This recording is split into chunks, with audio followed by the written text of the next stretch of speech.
ప్రియులారా, మన ప్రభు అయిన యేసుక్రీస్తు నామములో మీకు శుభోదయం.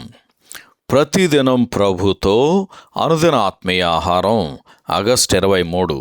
నేటి లేఖన పఠనం మత్తయి సువార్త 25వ అధ్యాయము 31 నుంచి 46 వచనాలు.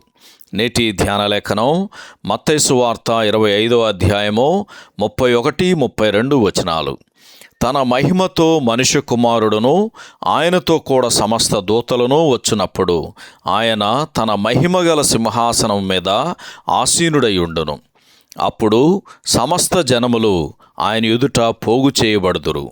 గొల్లవాడు మేకలలో నుండి గొర్రెలను వేరుపరచునట్లు ఆయన వారిని వేరుపరచెను. వ్యాఖ్యానాంశం గొర్రెలు మేకలు. వ్యాఖ్యానాంశం గొర్రెలు మేకలు. వ్యాఖ్యానం మత్తయి సువార్త 24వ అధ్యాయము 30-31 వచనాలలో విడిచిపెట్టబడిన ప్రవచన సంబంధమైన అంశమును గూర్చి, అనగా ప్రభువు తన భూ సంబంధమైన ప్రజల కొరకు తన మహిమతో తిరిగి రావటాన్ని గూర్చిన అంశము మత్తయి సువార్త 25వ అధ్యాయము 31వ వచనం నుండి మరలా ప్రారంభమవుతుంది. అప్పటికి భూమి మీద ఉండు సమస్త జనములకు ఆ దినము బహుమానములిచ్చేదిగా గాని లేక శిక్ష విధించేదిగా గాని ఉంటుంది.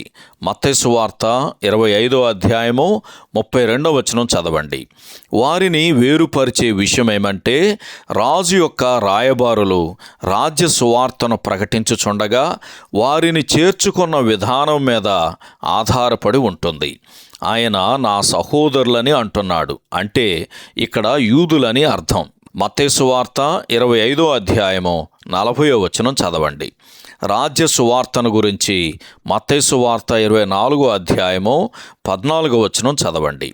కొంతమంది ఈ ఉపమానమును రక్షణ క్రియల ద్వారా కలుగుతుందనే సిద్ధాంతానికి ఆధారంగా ఉపయోగించుకునే ప్రయత్నం చేశారు.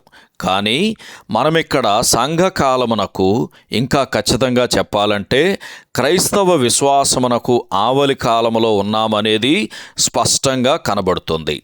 ఏమైనప్పటికీ రక్షణను గూర్చి ప్రక్కన పెట్టి చూచినట్లయితే రాజు చేసిన ప్రకటన క్రైస్తవులకు అవసరమైన సూచనలతో నిండి ఉంటుంది.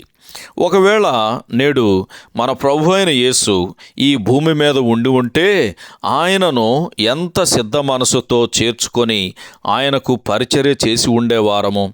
వేరొక విధంగా చెప్పాలంటే ఆయన యొక్క చిన్న చిన్న ఆశలకు ఏ విధంగా మనము సమ్మతించి ఉండేవారము. మంచిది, అట్టి అవకాశాలు మనకి ప్రతిరోజు ఉన్నాయి. బహుమానములిచ్చుట, ఆతిథ్యమిచ్చుట, దర్శించుట, ప్రేమతో ఎవరికైనా ఏమైనా చేయుట మొదలగునవన్నీ మొదటిగా ఆయనకు చేసినట్లే అవుతుంది అని యోహాను సువార్త 13వ అధ్యాయము 20వ వచనంలోను, అలాగే కొరింథీయులకు రాసిన మొదటి పత్రిక 12వ అధ్యాయము 12వ వచనం చదివితే మనకు అర్థమవుతుంది. అలా కాకుండా వీటిలో దేనినైనా మనము మన పొరుగు వారికి చేయకపోతే గనక వాటిని మనము ప్రభువుకు కూడా చేయనట్లే అవుతుంది. సహోదరుడు జాన్ కోక్లన్ శుభములతో వందనాలు.